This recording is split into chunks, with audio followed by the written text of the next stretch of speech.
Hello YouTube. We're going to make a faux painted wood shifter knob, and this is one of the big ones. Approximate measurement. Remember, this is approximate. I think it's 1 3/4. It's not, well, it's about a 2-inch. Sorry I got off camera.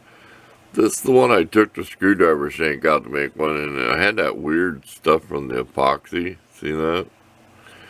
This was the Harbor Freight stuff years ago. We got this a little bit straighter with a 3/8 dowel in it. See how that's flattened off? I mean, I'm not going to stick it in my drill, but it's straight enough what I'm going to use it for. Okay, the first thing you do is sand it. This time we're going to paint a very light brown, because if you look at our other one we made, we'll bring it down here in the light. Get rid of that. You can hardly see the wood grain on that. I mean, you really can't on camera. When you look at the film, you see. Still, that's good enough to put in a regular car. Just some plain old car. Especially an automatic. I wouldn't be speed shifting. That's made out of vinyl. There we go. We got some light on the subject. So you can barely see the wood grain. See that? We're going to change that. Okay, let's get to work. We got to start making these videos shorter. Okay, we're done sanding with 220. There's going to be a nick in it. Oh well, right. Nothing's perfect. If you strive for perfection when you do something, it's probably going to come out pretty good.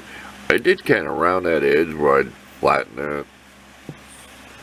There you go. And I sand in one direction. See where I sanded lengthways, up and down? I figured the paint will hold in the grooves better. And the paint job will. Because you look at the stuff I hand paint, it's always globby, but clear coat will hide a lot of that. And when you're this far away, it's down in a car. That's about average. You've got the steering wheel. Look, it's gonna look good. Okay, let's get to work. Let's get some. We're gonna try to make some tan paint. I looked at my colors on YouTube again. There's videos on it. Orange and black make brown, but red and black make brown. We're going to try the orange and black. We want a little more lighter colored brown to start with, because we want to show the dark stripes up more. We're almost out of thinner is the bad thing. I use thinner in paint to make it like a stain, and that's the secret is. Once you get your stripe, you got to go over with something that's and blend it all in. And I need that to be a lot lighter color. So let's get to work. That's all I can do to give you tips or tricks. Look it up, research it. Start practicing. Go get you the basic set. I think I gave 15 bucks. I think I mentioned that to somebody. Whatever hobby stores. Get you the basic sets of paint. Just start playing around. It's fun. It's supposed to rain. It's only like 65 out. Might hit 70.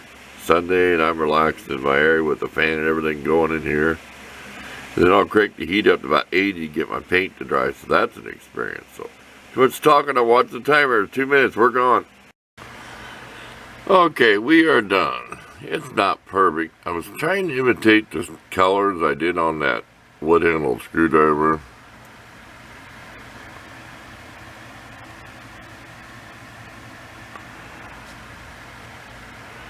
There's a few bad spots. There's probably, well, I put a tack coat of clear and let it dry. And this really should have dried for 24 hours. It only dried like 4 hours. So the paint underneath should have really dried longer. But then I just shot one good wet coat on it. And you can tell, when you put that clear on it, it'll look milky colored. You know, it's not clear. It'll be kind of a milky looking.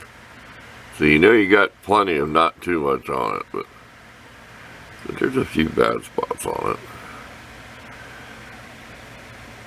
That's really not black, it's just so dark brown it looks black, and I put some black on the tips. There's a reddish brown.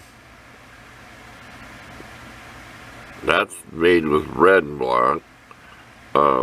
The ball was painted using orange and black, so it was more of a chocolatey brown. So, you can look it up. When I looked up, they didn't show mixing red and black. They showed mixing orange and black mixed brown. But no, you can use red. There you go. We'll try to get some really good photos of this. It may not really look like wood, but it'll be different. Some people would enjoy it as a shifter knob. They could have put some old rat rod or some old truck or something. Thanks for watching. We're out of here.